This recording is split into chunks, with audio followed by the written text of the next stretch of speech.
Okay, so pop yourselves in there and let's do a couple of problems.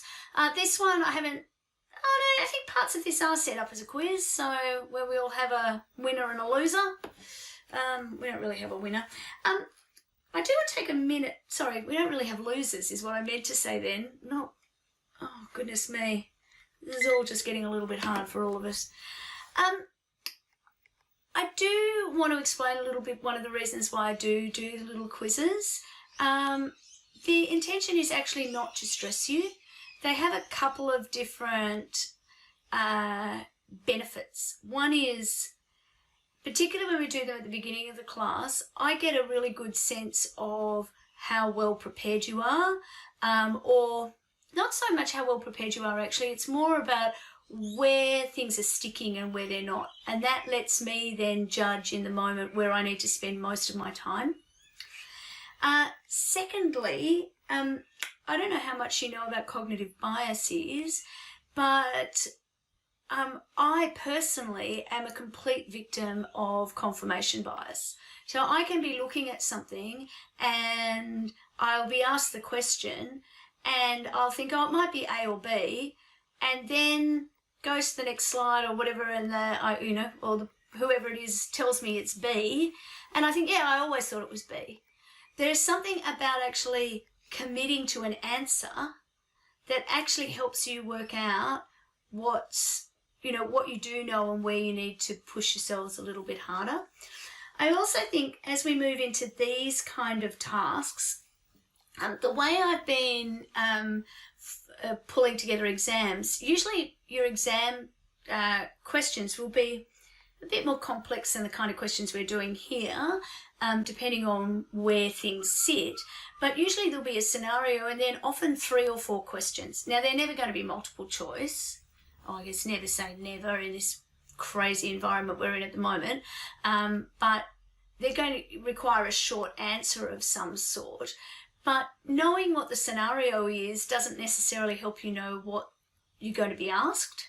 So I just think practicing these kind of problem tasks really helps you. It's just one less thing to stress about when you walk into an exam.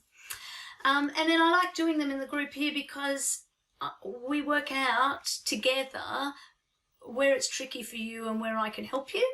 And I think it's a great way to have the conversations. So hopefully, one of the things with this one, I can't tell how many of you have engaged or not engaged, unless I guess I ask you to pop the little button off, but there's at least 8 of you can see it. And we've got this little problem here. So Harry sees Hermione's ad in a local newspaper advertising her Quidditch equipment for $2,000. After inspection, Harry tells Hermione that he's very interested in the gear, but does not have the cash at the moment. He'll have it within 7 days. Hermione tells Harry that she'll not sell to anyone else for 7 days as long as he pays her $100 immediately. Harry pays her $100. A few days later, Hermione decides that she doesn't want to sell the Quidditch gear after all. Okay, so that's our problem. She says, and then we go like this. So now, oh look. This is the first time I've used this software with people playing. Oh, you all get little icons. Cool. This is how I tell. There's more than 12 of you there. Oh, truck came in late. Do you get to pick your own icon or is it just given to you? It was just given to us, I think. Ah, I wonder how it tells what you need. All right, I'm pretty sure you can keep on joining, so let's just keep moving through. Answer fast to get more points. Which of these are true? Look at your points or your phone or wherever you joined in. Hermione has to keep the offer open for 7 days. Hermione is entitled to keep the equipment and give Harry back his $10. Hermione has to... Oh, goodness me. That's... How did you answer those so quickly? Clearly, I have to set those for longer when I have a long question. I can go out and do that one again. Let's have a look. I think this is a bit unfair, but anyway. So, Hermione's obliged to sell the equipment to Harry, provided he pays within the 7-day period. The balance within the 7-day period is the correct answer, as is the answer Quidditch is awesome. Just to give somebody something. So there are a couple of different options there. That really did happen too quickly, sorry. Hi, Kat, it's Anna. I have a question. Yep. It said that she accepted the $100 on the basis she wouldn't sell to anyone else. Does that automatically mean she has to sell to him, or just... No, it means, and I'm also looking at the other big problem we have is the 8 of you who, that is a correct answer. The first one there is correct, by the way. She has to keep that offer open to him, the offer to him, open for 7 days. She's asked for consideration for that offer. It's a classic option. So, this is my face going incredibly red? I have that wall, that colour behind me just to, tone it down a little bit. That's an error of mine, the way that I've entered it. So any results here are completely messed around. But hey, let's just keep moving through anyway, right? Let's see what else I can have stuffed up today. Really unfair there, but... Kath, can you hear me? Yeah. Sorry, but I mean, that answer is incorrect because what you're saying, Harry, like it had to be kept open to Harry. The offer itself didn't have to be kept open for 7 days. The offer had to be kept open to Harry, absolutely. What does 8 say? Sorry, let me just... Can I just go and adjust? Yeah, I mean, that answer would have been incorrect. Actually, Victor, you are right. I'm just panicking because it's going badly. I'm just having a very human moment, which I don't think teachers are supposed to do. But it's just because it wasn't working, it was stressing me. So let me just have a look. Hermione, it needs to be to Harry. I agree with you. This will be, if you read that, as I suspect we all did, as the offer that she made was an offer to Harry, to keep it open for 7 days, then that is correct. It's not particularly well written there, but I would answer. I've got to say, in conversation, I would accept that language. The reason that the answer Hermione is obliged to sell the equipment provided he pays within 7 days is correct. Because that's actually that, then we've got a conditional contract where he's paid a deposit. Let's just have a look at the facts again.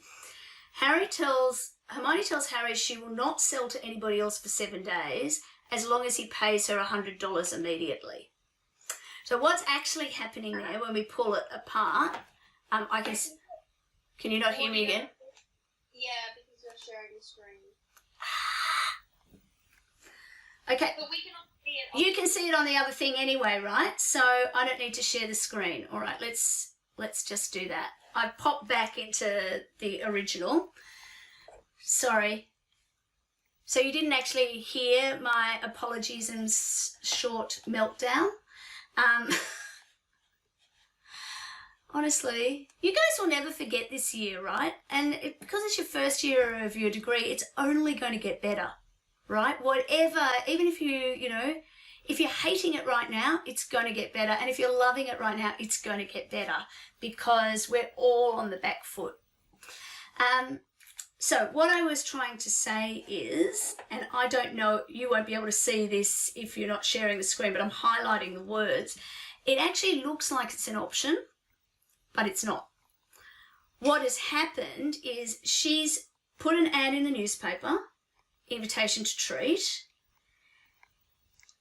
Harry has come and had a look at it. He's not negotiating on price.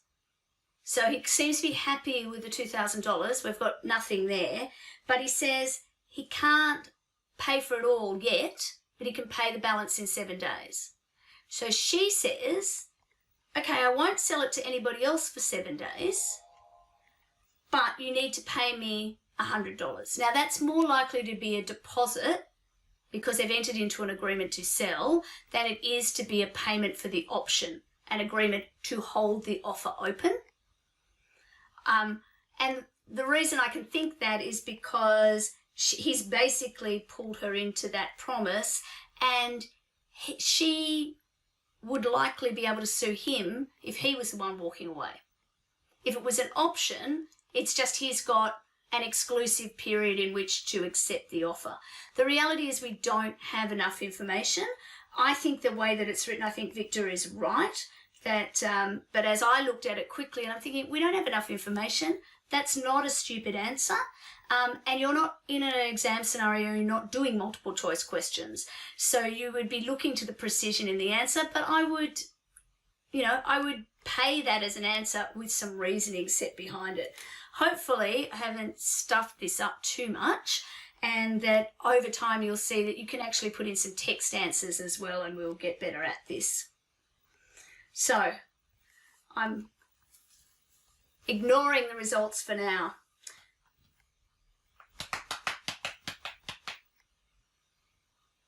Oh, I've skipped the actual question. Do you want to see the question? Brad and Janet. Janet lives in Mildura. Brad urgently requires Janet to fly to Melbourne to sign some contracts. Janet tells Brad she cannot possibly come as she can't afford the airfare, and Brad should come to her instead.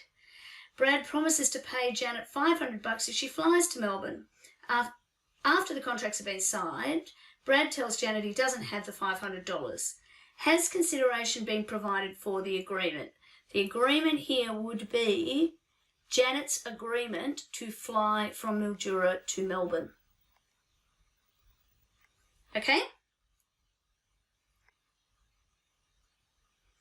Look quickly because you've probably only got 30 seconds.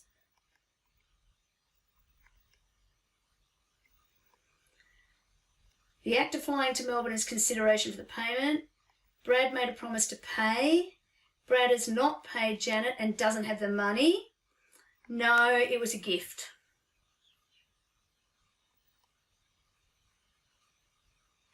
Too easy. So on your phones, can you see the whole of the answer? Because on the screen I can only see so many characters.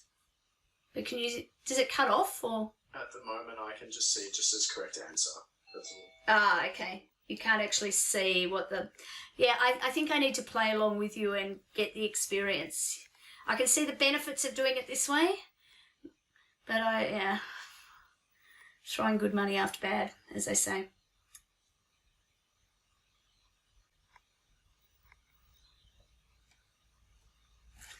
Bill and Monica. Bill bought a dog for Monica, from Monica, not for Monica, for $550.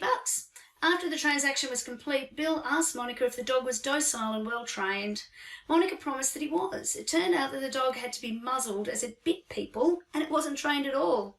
Can Bill get his money back? Nice, quick, easy one.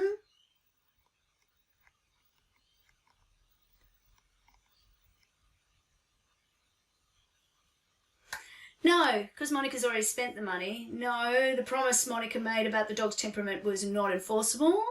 Yes, Bill provided good consideration when he paid the purchase price. Yes, Monica made a promise which is incorrect. So Bill is entitled to a refund. Well, there's... So, there's I'm seeing some faces there that suggest some confusion. Ultimately, so anybody want to proffer what case this is reminiscent of? Could you suggest a case with analogous facts?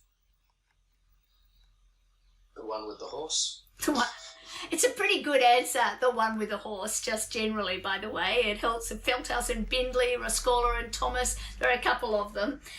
So yes, Rascola and Thomas is the case. And so basically the key issue here was whether or not there's consideration for the promise that the dog was a dog of good temperament.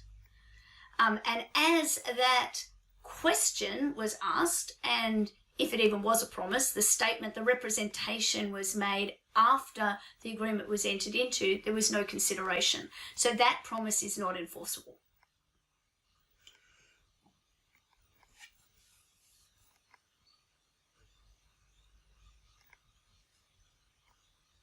I do like its little leaderboard thing. It's quite dramatic, if nothing else. I have Spotify, I can add music, but I think that's just going to make it worse in the... Oh, I forgot that I had this question in here. Let's see if this works. Oh, actually, I bet it doesn't.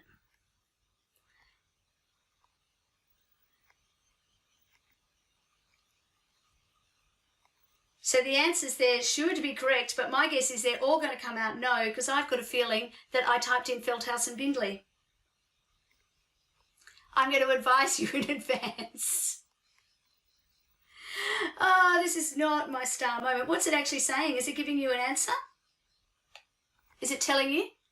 Oh, that's good. It must just feel embarrassed for me. Yeah, but let's see. Oh, okay, so this is what it's going to do. Let's see what I've done. Ah, it's in there twice. Type in Feldhouse and Bindley and you'll get a point.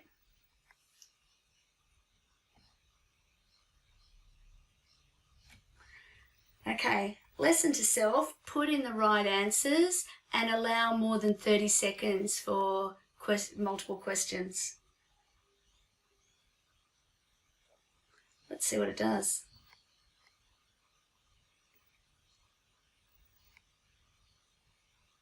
Yeah, it's not, by the way. It's not. That is not the right answer. That's what happens when the phone keeps ringing while you're trying to prepare for a class. Don't worry, we moderate on assessment tasks and exams in particular. When I do stupid things like that at exam, you'll get caught. And look, and I told you to be strategic about it, so... Okay, what's happening here? I need the next... No, clearly something's gone wrong with the order. Let's just do a little check-in. I want to put 0 for me. Good, the live stream class is getting the love, but there's only 2 of you in there at the moment. I can't tell who gives these answers, by the way. I just want to get a sense of where we're at. So consideration, we've still got a little way to go before people overall feel comfortable. This is quite cool. I'm experimenting with you. I haven't seen this in action before. Progress on the first assignment. So we're going to have tons of time today. I've got the next exercise, which is the cubby house problem, which we'll do in a second. But do we want to just take a minute now to just talk about the assignment, talk about any particular issues, questions that you have? We basically talked about the assignment in the tute last night. For those who were there know that, but there were many of you that weren't there. Hi, Nahida. I'm not sure what's happening either. No time to do it. Actually, this is something I will regret telling you, but I am going to tell you anyway. Everybody's been affected by the current COVID-19 state of emergency in different ways. The rules around extensions have changed slightly. If you can demonstrate that you are adversely affected by the COVID-19 situation, including by being ill, by having to care for other people who are ill, having to supervise children who normally would have other forms of supervision. It's a range of different things.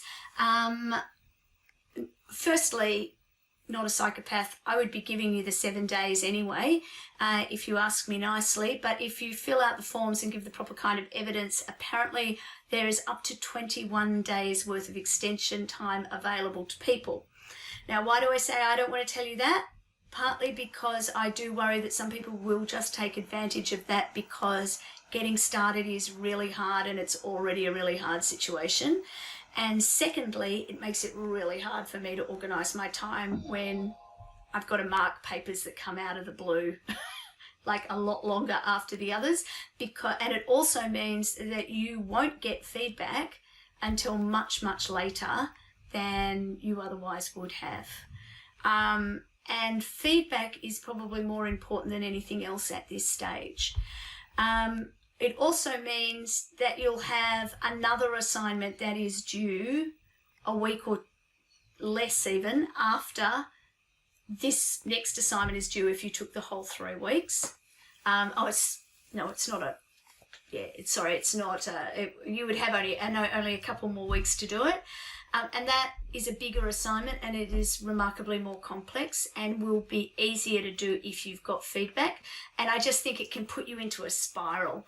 And it's very hard to extend at the very end of this. So 50% of your mark for this subject comes from an exam. The reality is we don't really know what an exam in this subject is going to look like at the moment.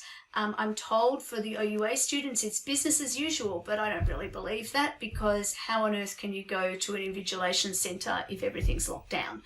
So I don't know what exams are going to look like for any of you, but we should know fairly shortly. In fact, I do know one thing. We're not going to call them exams because Martin Bean sent an email to you all telling you that wouldn't be exams. But in fact, because the Legal Practice Board requires us to assess you in a particular way, it's going to be something like an exam.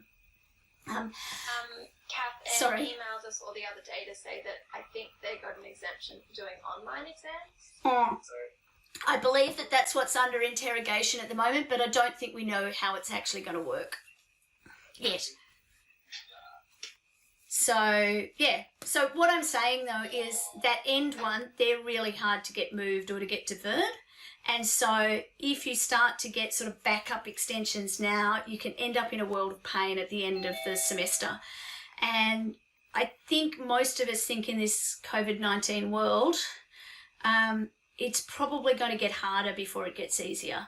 We're going to be more locked down and more restricted in a few weeks' time than what we are now.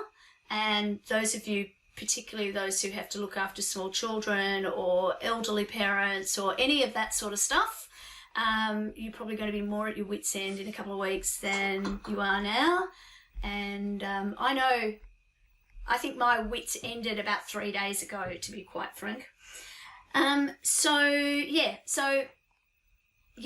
time. There is the availability of extensions. Just be careful what you wish for is really my advice there. And I can grant, I think I'm actually authorised, as if the paperwork's there, to give up to the 21 days. But what I would probably be doing is trying to negotiate with you what is a reasonable end result.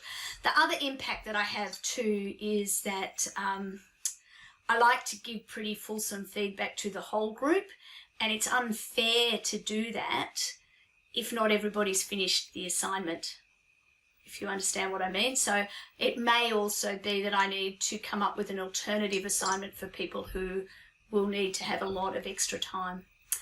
But yeah, not enough time to do it. I think that's everybody's life there.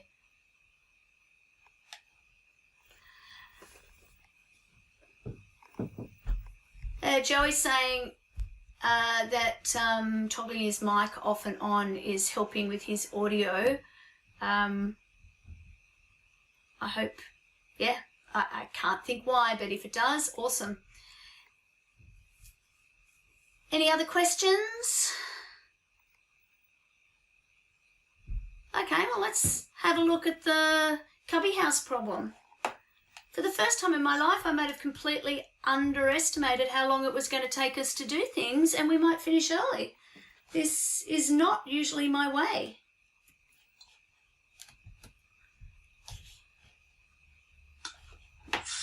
let me just go back. So this time, if you go to menti.com, the number to throw in is, it's about to come up.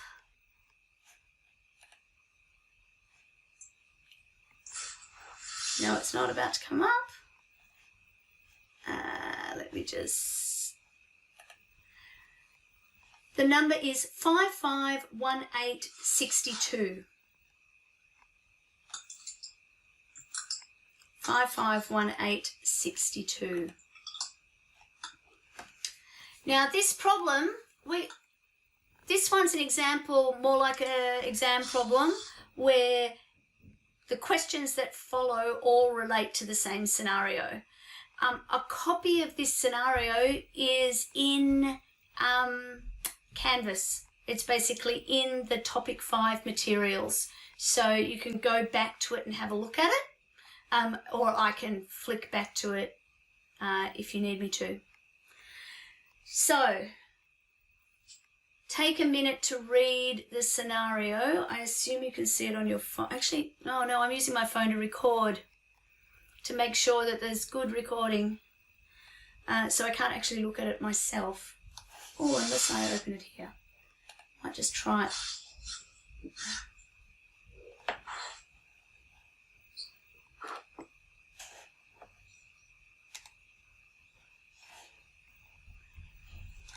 Okay. Is that little heart thing available for you to just tell me that when you're ready to read?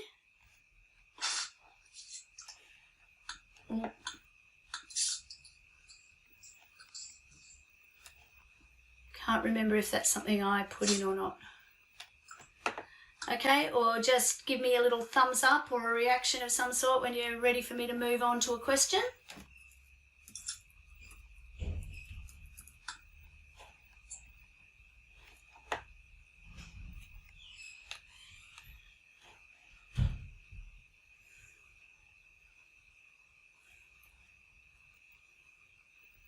High 51862.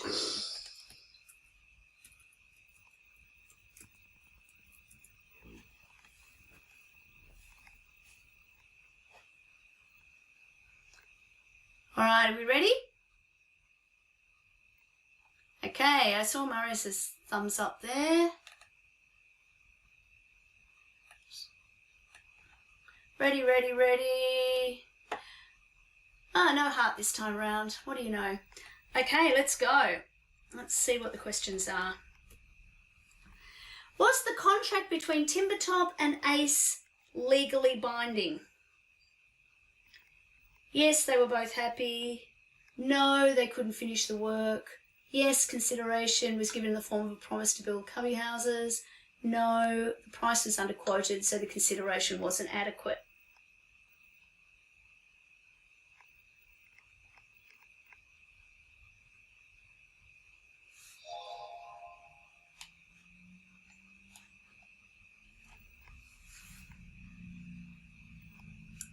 Waiting, waiting, waiting.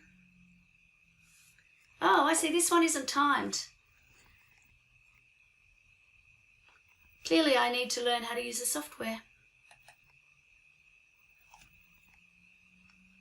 So, most of you completely understand what's going on here, moving around. So, both parties being happy with the agreement isn't enough to get us a contract.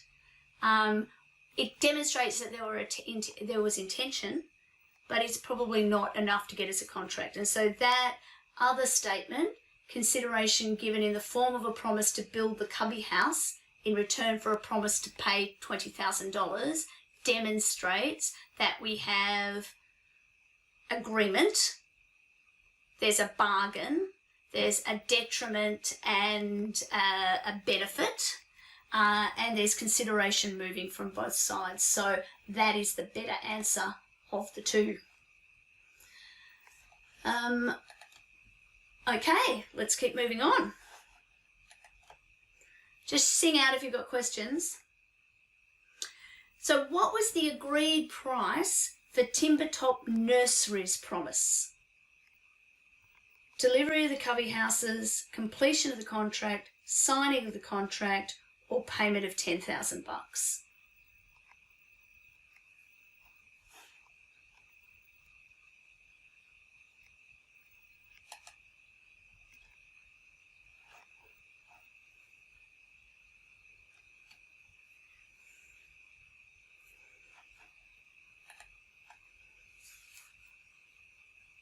Oh, even-ish. So clearly I've set this one up in a different way.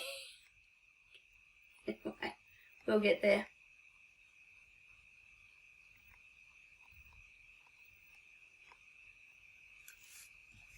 Everybody had a chance to have a go.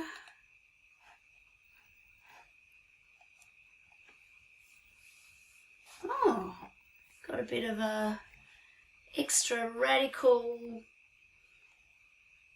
bit of difference in there. Somebody hedging their bets. Okay, so let's have a chat about this. What was Timber Top Nurseries' promise?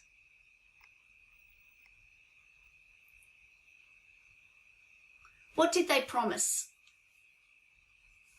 To pay $20,000 and then subsequently to pay an extra $10,000. Yeah, so there's two promises that we can identify that they may have made or that they have made. One is to pay $20,000 and the other one is to pay an extra $10,000. Whether or not that's an enforceable promise is likely to be what some of these questions relate to. So the payment of $10,000 was never, that's something that they might have done, but it wasn't ever a price for their promise. Their promise is to pay an amount of money. Signing the contract is evidence that agreement has been reached, but it is not itself a price for a promise. It's not consideration. And completing the contract or delivery of the cubby houses may in fact mean something very similar. I personally think the delivery of the cubby house is a more precise way of answering the question in that circumstance, because the promise, pay $20,000 in exchange for a promise, get some cubby houses built. So completing the contract, it's a little vague. Completing the contract is usually would mean everybody has done everything that they need to do. So that would mean they paying their $20,000 as well, which is clearly not part of the price for paying $20,000. So again, that's a language thing, but otherwise fine. Sorry? So just to clarify, is the delivery of the cubby houses is actually the AC's promise? Yes. The Cubby House Company has promised to deliver however many cubby houses. Yeah. And Timber Top has promised to pay $20,000. Cool. Yeah, so on the slide before it said what was Timber Top's promise, which I think it was easy to interpret as what did... I'll go back. Sorry. What was the agreed price for Timber Top Nurseries' promise? So you need to then say... So what's the... Okay. And it's a confusing question, but what I'm really trying to do is pull out, are you understanding the language in the cases here? So, would it have made any difference to the enforceability of the contract if the parties agreed that Timber Top would only pay $1 for the cubbies? You can see each other as you answer today.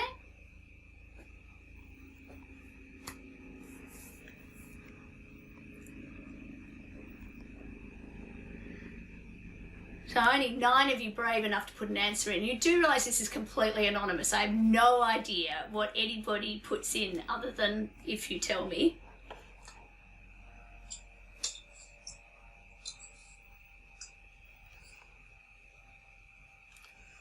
So yeah, we're moving up. People are getting brave. So what what's the rule here? What rule am I asking you about?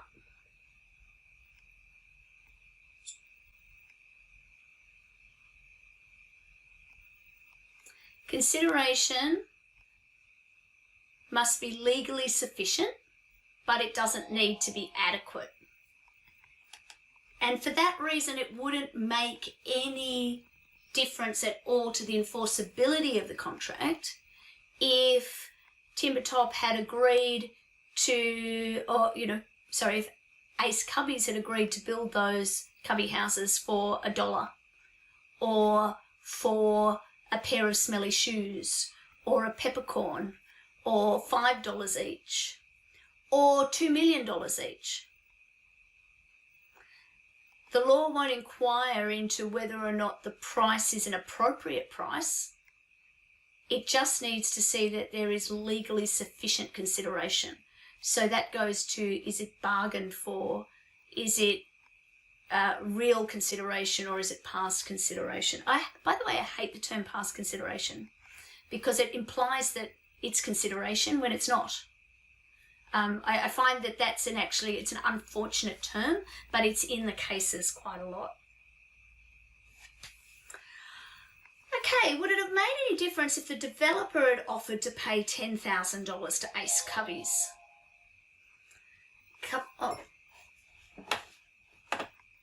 Couple of different options here. No, because consideration needs to move from the promisee, and TimberTop is the promisee. Yes, it would be fresh consideration for a new contract. No, even if additional money was fresh consideration, the promise to build the cubbies was an existing legal duty. Trick question, difference to what?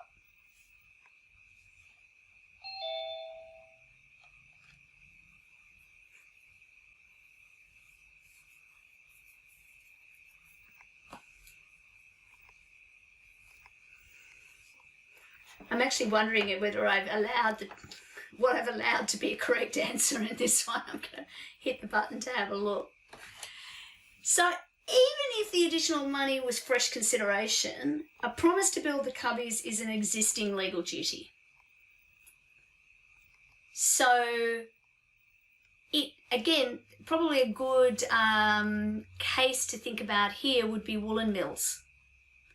That there's already, actually woolen mills is not, because woolen mills is an example where there was no bargain at all. That because there is this obligation to build the cubbies for someone else, a bit like Glenmorgan Coal maybe, where you already have a duty to offer police services. So if all you're doing is still offering police services, it doesn't matter who or what this additional amount of money, what that additional promise is. It's just you have that duty to do that thing anyway. I guess we could distinguish, so the Pumachan and Temple case, where if the promise to do something was to a third party, then we have the fraud. But in that case, it was a promise to reduce a debt. So it was making some kind of change, where this is just a promise to pay, like a promise to do the thing without any variation. Yeah. That question,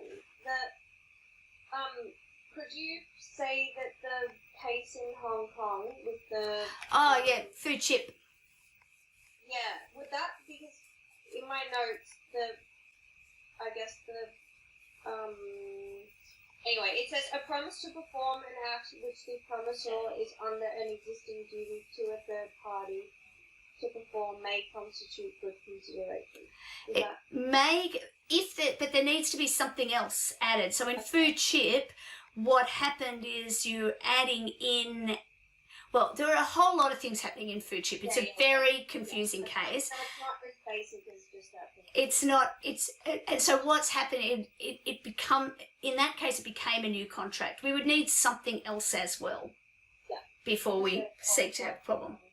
But that's an excellent observation, actually. I was trying to think, there is a case that's closer to this, and food chip is clearly the one, or Pao Long On, I think it is, and food chip.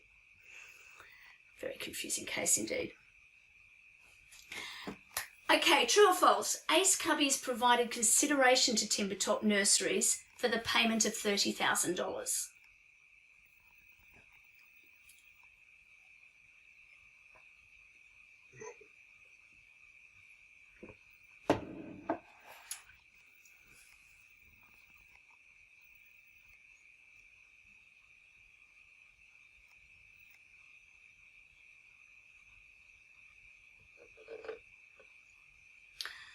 Okay, lesson to self: when I sort these things out next time, I'm going to hide it so you can't see each other's answers when you before you submit. I need to... We can't see the answers anyway. Oh, can't you? Oh, you could if you were looking at the screen. Oh, that's good to know.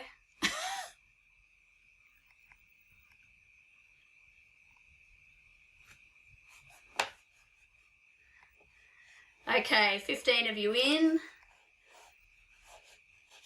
Let's have a look. Can you see them now? Ah, what's going on? Good. I'm trying to work out what you can see. So can you see now I've released the answers? You can't see them. I don't think It just says waiting for presenter show the next slide. Ah, right, okay.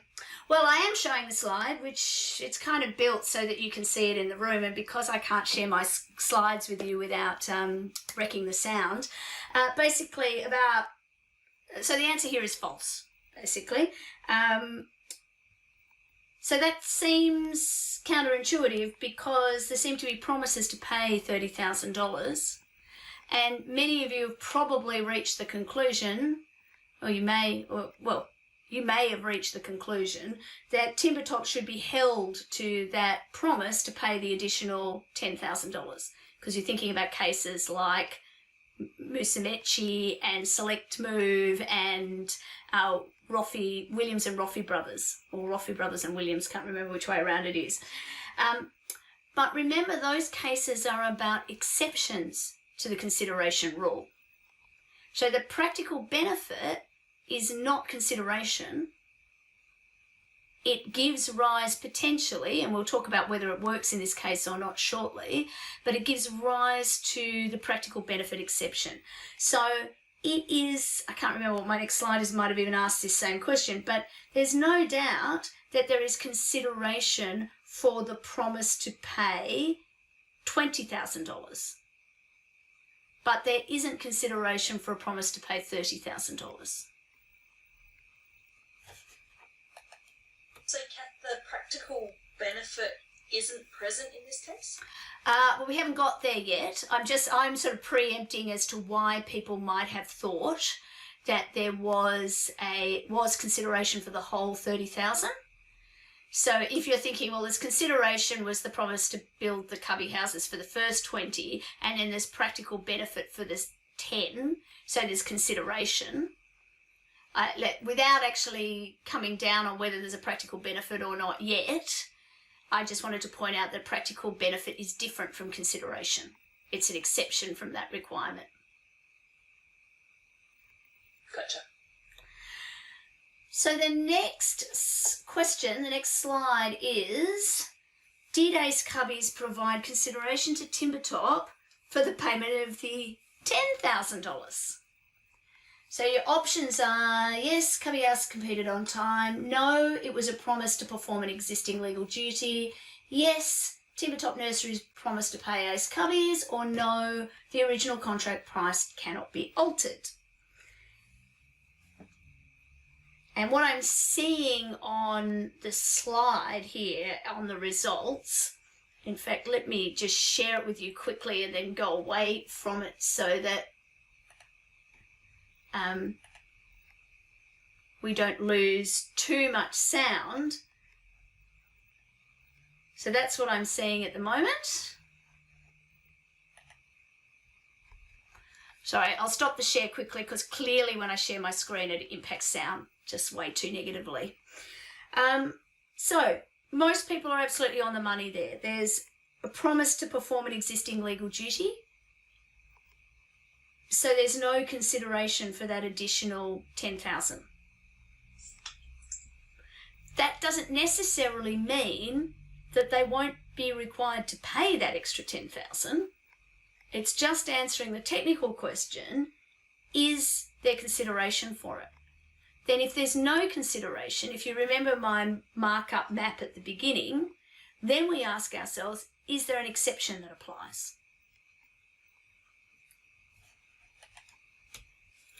So if there is an exception to the existing legal duty rule, which one do you think it would be?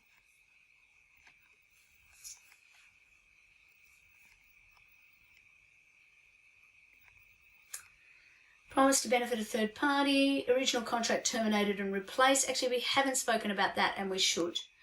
A bona fide compromise of a legal claim, practical benefit or fresh consideration.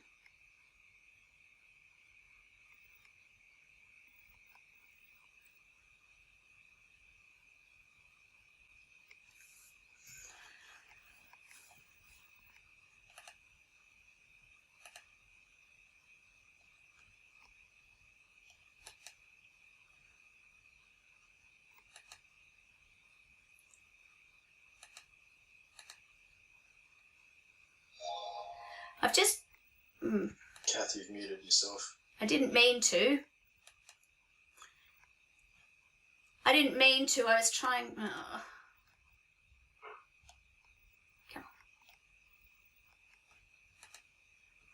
Sorry, didn't mean to mute myself. I'm just trying to see if using a different microphone will help. I'm going to very quickly just show you what the screen looks like. So you should be able to see there. Again, overwhelmingly, most people are saying that it's the practical benefit exception, probably aided by me telling you it was likely to be the practical benefit exception just a couple of minutes ago. A couple of people there are saying is fresh consideration. I'd just like you to think about that. I mean, just in the question beforehand, we had agreed that there was no consideration for the 10,000. So I've got a logic leap with why there would be fresh consideration if there's no consideration. But yeah, I just want to, if you were one of those people, if you want to explain to me your reasoning later, let me see if I can help you work through it bit by bit, because the bona fide compromise of a legal claim, we would need more information in order to see that. So a bona fide compromise is where there's a genuine belief that you can claim more money or that you can reduce a claim in some way. And we don't have that information here at this stage. So what practical benefit was obtained? If we agree that it's a practical benefit, what practical benefit was obtained by Timber Top Nurseries performing an existing legal duty? Have a go at actually giving me an answer.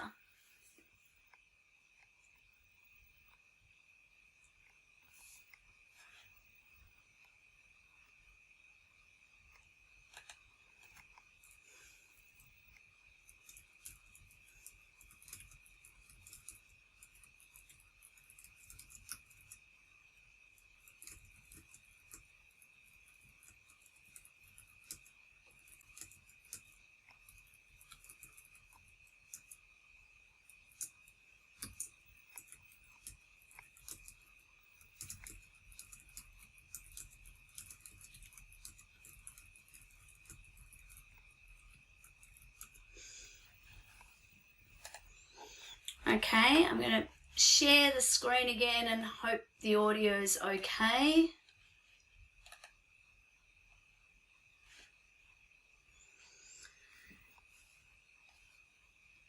Able to deliver the cubby house in time by not having to get a new contractor. Cubbies would be delivered in time. Extra payment could be received. Might cost more to get someone else to take over at this late stage. More expedient construction. They received the final product and maintained good relationship with the parties that already sold. They were able to meet their contractual obligations. Stop that scrolling. Not having to hire another contractor. Some great answers there.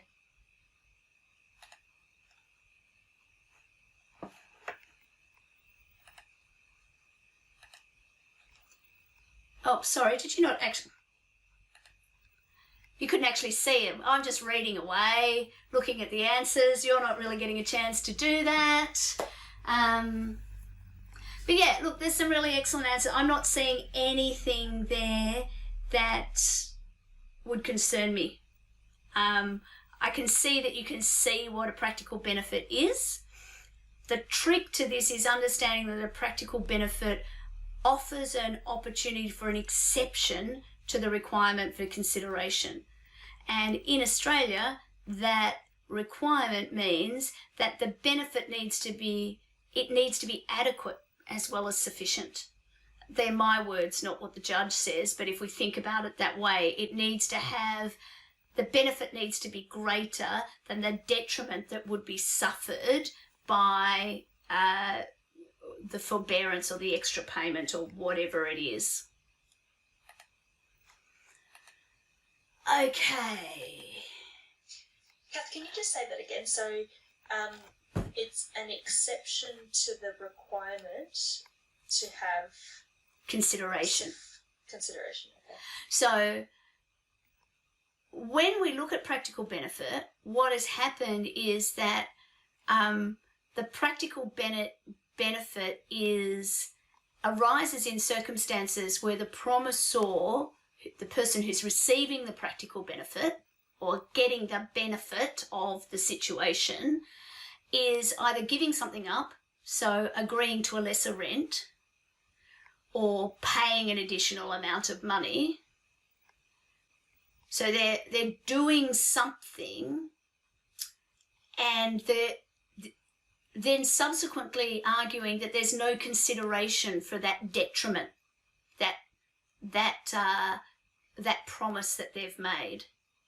But rather than consideration, the law is saying you received a practical benefit from doing that. And in Australia, we're saying that the value of that practical benefit is greater to you than the cost of the detriment.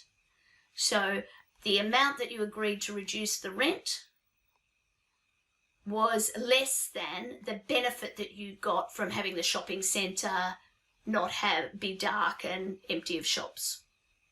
So I could use that to get a rent reduction in the current COVID crisis? That is a really good question, because the other thing is you don't set out to get a practical benefit. What you are setting out to do is to actually end up with a contract that's going to be enforceable. Now, if we have to rely on going to court and arguing practical benefit, that's going to cost us money and time and uncertainty. You would be better off, as step number one, is there's a COVID crisis going on here.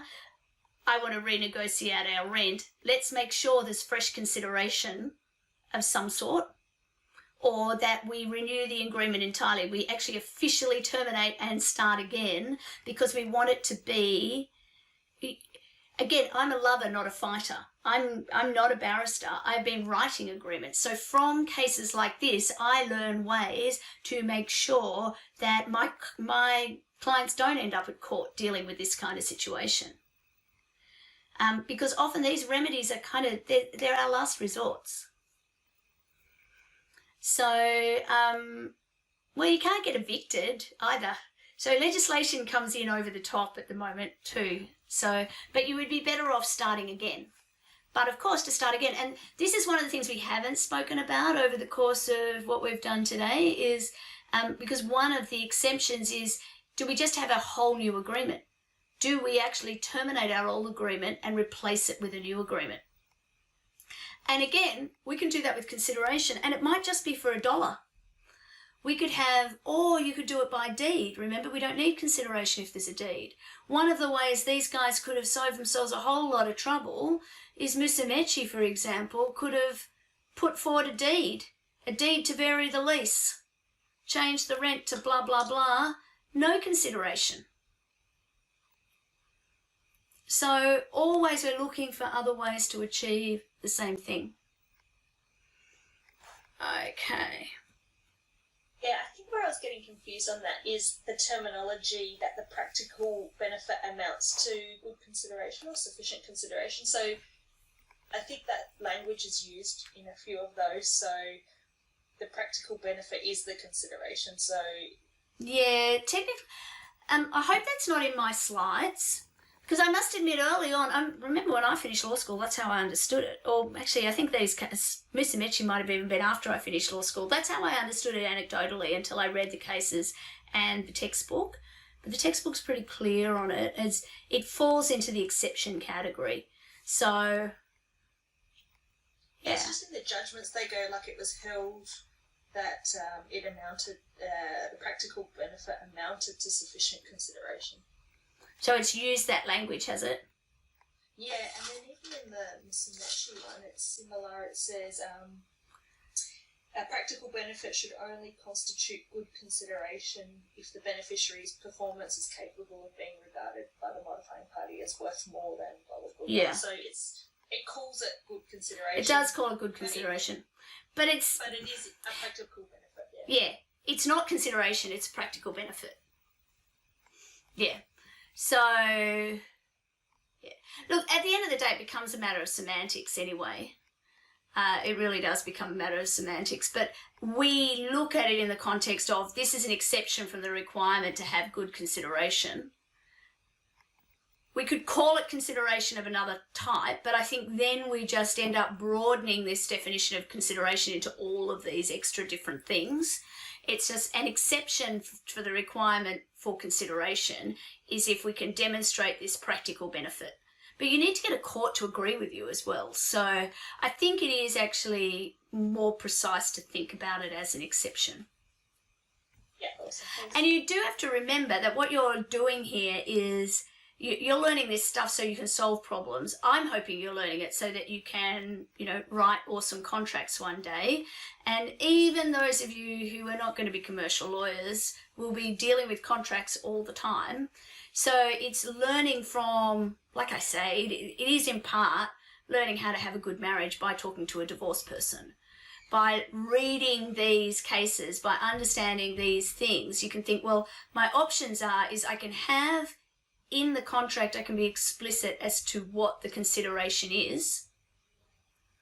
Or if it all goes pear-shaped, I'll go to court and convince someone there's a practical benefit instead. And that's why I think it's good to not call it consideration, because it's something different that you would need to establish with evidence that it happened if you're going to enforce the contract. And it's often the little guy in the contracts here that would be the ones who are needing to prove that later on.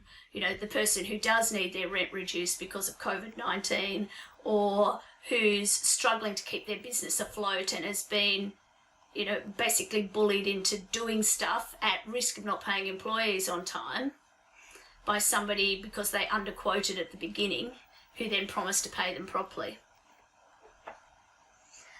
Okay, next slide. Justice Santow in Musamechi held that the practical benefit rule in Australia should be accepted with 3 modifications. One of those was that a practical benefit should only constitute good consideration if the beneficiary's performance can be regarded as the modifying party as worth more than the remedy against them, such as damages. True, false. The option I'm beyond caring wasn't actually made available to you.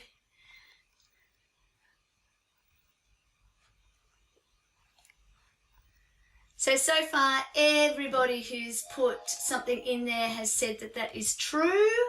And, except one. And, that one could have been me just a second ago, just moving it along.